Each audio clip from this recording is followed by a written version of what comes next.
At exactly 1:58 in the morning, he sighed, rolled his eyes, and said the sentence he'd been using for months like a shield. "You're overreacting." He didn't shout it. He didn't say it with anger.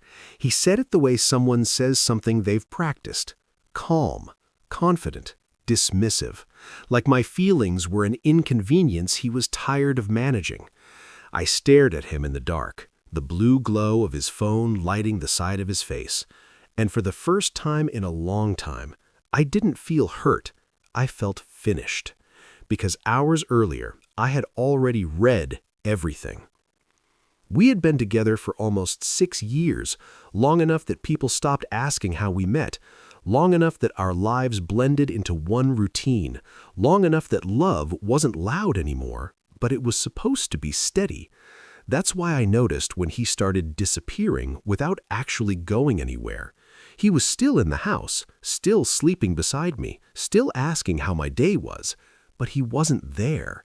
His laugh came slower. His answers got shorter. His attention lived in his phone. Late at night, he'd roll onto his side and angle the screen away from me. Not obviously, just enough.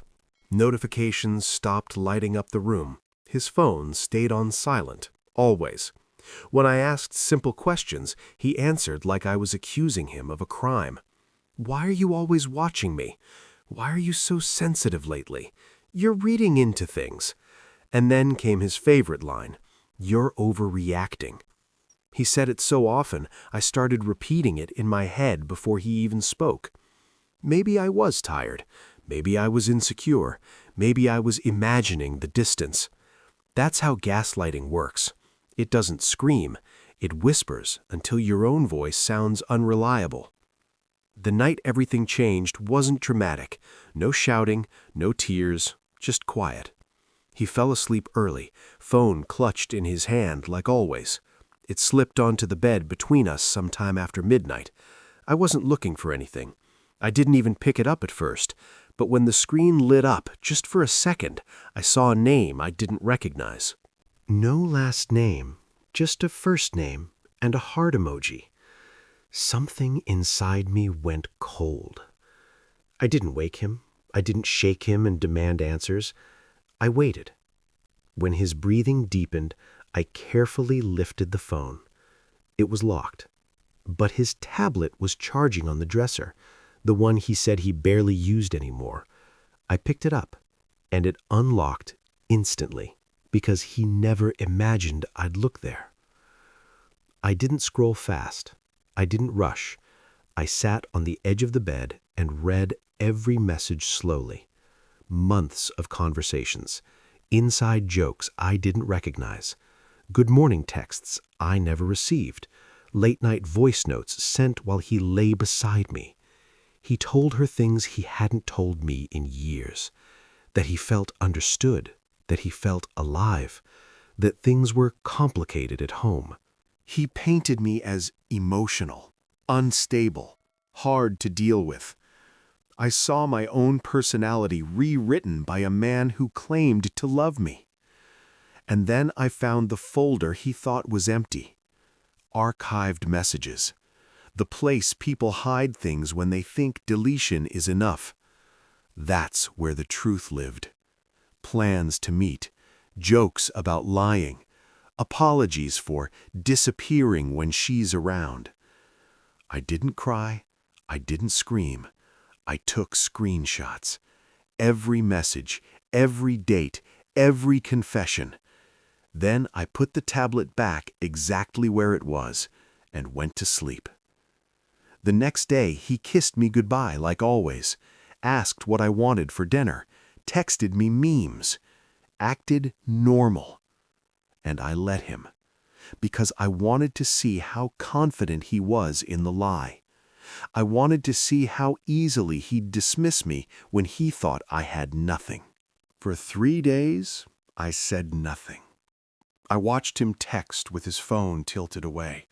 I watched him smile at messages he never shared. I watched him come alive for someone who wasn't me. And I waited. On the 4th night, he came home late. Not drunk, not rushed. Comfortable. He dropped his keys, kicked off his shoes, and crawled into bed like nothing was wrong. I turned toward him. "Can I ask you something?" I said quietly. He exhaled, already annoyed. "What now?" "Who is she?" He didn't even pause. "Here we go again," he said. "You're overreacting." There it was, 1:58 a.m. The same words, same tone, same confidence. I looked at him, really looked at him. And then I said the sentence that changed everything. "I read everything." He froze, not dramatically, just stopped. The room went silent. "What are you talking about?" he asked. "I read the archived messages," I continued calmly. "I read the plans, the jokes, the lies." His face drained of color. "You went through my stuff," he snapped. I nodded. "Yes." He sat up. "That's a violation of my privacy." I almost laughed. "You violated our relationship," I replied. "Privacy doesn't outrank honesty." He opened his mouth, closed it, ran his hands through his hair, and for the first time since I'd known him, he didn't know what to say. He tried to recover. "It's not what you think." I raised my phone. "I have screenshots." Silence. "She doesn't mean anything." "You told her she understood you better than I ever did." "That was just talk." "You talked every night." He looked at the floor. That's when I knew. The power was gone. No more eye-rolling, no more sighing, no more telling me I was emotional. Just a man realizing the story he controlled no longer belonged to him. "How long?" I asked. He hesitated. "How long?" I repeated. 5 months. 5 months. Of lying beside me. Of calling me dramatic. Of making me doubt my own instincts. And suddenly, every argument made sense. He reached for my hand. I pulled away. "I love you," he said quickly. "This was a mistake." "No," I replied. "This was a pattern." He shook his head. "We can fix this." I stood up. "No, you convinced me I was the problem while you were living another life." His voice cracked. "I didn't think you'd actually leave."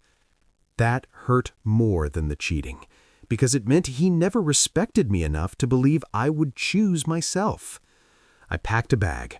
He followed me to the door, apologizing, promising, begging. I turned back once. "You weren't sorry when you thought I was overreacting," I said. "You're sorry because you got caught." I left. The messages came fast, then slower, then stopped. I blocked him, not out of anger, out of peace. Weeks later, I found myself sleeping better, laughing easier, trusting myself again. And that's when I understood the real damage wasn't the affair. It was the way he trained me to doubt my own reality. When someone tells you you're overreacting long enough, they're not calming you down, they're trying to stay comfortable. And the moment you read everything, the manipulation ends. If this story resonated with you, like the video, subscribe to the channel, share this with someone who needs clarity tonight. And in the comments, tell me, would you have confronted him immediately or waited until you had proof?